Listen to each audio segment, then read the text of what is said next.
And I'll tell you, I swear. Who told you that? I've heard it from probably almost 15, not 15 people. I've heard it from 4 people. Where do you go to find the people who tell you that Frederick Douglass is gay? It must, Look, I'll tell you this. You must hang out more interesting places than I do. It wasn't white people that told me. Really? So okay. Out of the gate, I have given a little bit more credibility. And that's why he wanted to free all those men, because he was having trouble meeting anybody.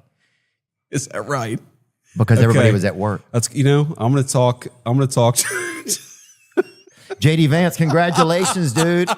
Congratulations. We're going to talk to the Smithsonian about putting up an exhibit on that. And Theo Vaughn, you can be the narrator for this new this new understanding of the history of Frederick Douglass. Dude, no, congratulations. You have such a dry sense of humor that sometimes you say something to me and I'm like, was he screwing with me, or was he actually being serious? But when you think about it, though, he seemed awfully particular about getting them fellas off work early. I think so. Probably not for the reasons you're suggesting, but I don't know. And if he was, then more power to him, dude. I think we need, I don't know. I'm not getting, it's just getting worse for me. You're still good. Congratulations, man, on being vice president. Thanks, man. That's awesome. That's so crazy, man. Yeah. It's just like, I just can't even, I can believe it, but it's just like, can't. You can't? No, man. It's crazy. What about the first night you won? What did y'all do? Y'all get high. Y'all didn't get high. I know. If I did, I wouldn't say it for public consumption. No, dude, I did not get high. I did not get high. I mean, I did have a fair amount to drink that night. Hell yeah, dude. Dude, but first time I stayed at a Hampton Inn that had 2 beds, those double beds in one room. We fucking hit it. You got to find an excuse to celebrate whenever one arises. But take us down that night. Okay, all right. Here's what happened. So we're in Mar-a-Lago. Okay, so first of all, we got a puppy about 18 months ago. Mm-hmm. Okay. And I didn't even think about it, but the puppy's birthday is November the 5th, which happens to be the day of the election. So our puppy's first birthday is November the 5th. So we're at Mar-a-Lago with Donald Trump, and Donald Trump has his chef send our dog a birthday cake. And I'm so nervous. I'm thinking about the election results, and I'm trying to get, I'm calling my guys up and saying, oh, do we have any early returns? Like, what's going on? And this like rice dog birthday cake shows up at Mar-a-Lago, and I'm like, what the hell is going on? The president, it's interesting. He compartmentalizes things very well. Mm-hmm. So he just doesn't get like really stressed out. He's very stoic about everything, right? Whereas I was a little bit more nervous. So anyway, polls close. I'm sitting there with like my wife and all my best friends from back home come down to Mar-a-Lago to watch, except for my one buddy, Nate. I still give him crap because Nate couldn't make the trip. Why? He couldn't make the trip, man. He had to take care of his kid or something like that. He's a good dude. Love Put Nate. his kid in a van, dude. You have to go to that. And do what with her? Huh? Pay the valet to help out. I don't know.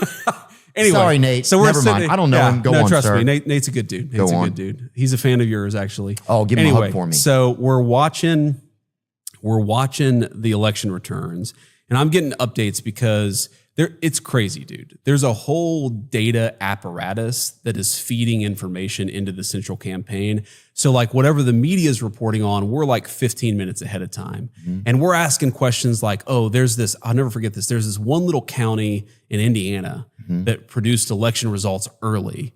And we were like, oh my God, we did so much better in that county than we did in 2020 or even 2016. Yeah. And so that's a pretty good sign. Mm-hmm. And what happened is as these counties trickle in, you realize we're doing way better than we did even in 2016. Like, oh my God, Donald Trump's going to be the president and I'm going to be the vice president of the United States. And that was nuts. And I was actually with my wife. What'd you do? Did you put your hands in your pockets or what'd you even do?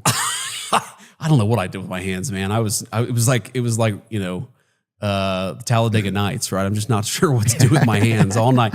So we go over to the hotel where they're doing like the victory celebration. And I'm there with like Don Jr. and Tucker Carlson and a few other people who are sort of in the world of politics. And they called Pennsylvania. And I didn't realize that, like the TV called Pennsylvania. And I didn't realize that. I was just talking to my wife and the crowd goes wild. So you hear people cheering and I'm like, what the hell happened? And I look over the TV and I'm like, oh my God, it's official. And that was one of the craziest moments. God. Yeah. The feeling at that moment, one, it was incredible. But then you have this overwhelming sense of like, oh my God, we're the dog that caught the car, right? And now you have to do a good job. Yeah. And it's not like some random job. It's like a really important job. And so I just had this kind of sense of, oh my God, this is real now. Well, you're moving into another class of society. I mean, shit, your dog used to getting cakes for his birthday now. You know what I'm saying? Like, things are changing, man. Do you stay? Where do you stay at? Because if the president stays in the White House, where do you stay at? Yeah, so you should come visit. You have an open invitation. The president actually gives me crap about this because he says, sometimes I think you have a nicer house than I do. We stay at a place, we call it the VPR, the Vice President's Residence, but it's in the Naval Observatory. So we've got like probably 40 or so acres of completely private space. In an observatory? Yeah, and Damn, across the street. Tom, huh? That's right. Bro, no, bring absolutely me not. in, dude. Peeping Tom on stars and dude, I got a small ladder. I'll set that whole neighborhood ablaze. That's a picture of our house. Dude, nobody will buy a new bra in that neighborhood without me knowing it, dude. I swear to God, brother. The telescopes are pointed towards the stars. Theo. Hey, wait. But anyway, so we live there. So we got 3 little kids and, like I said, a dog. Wow, And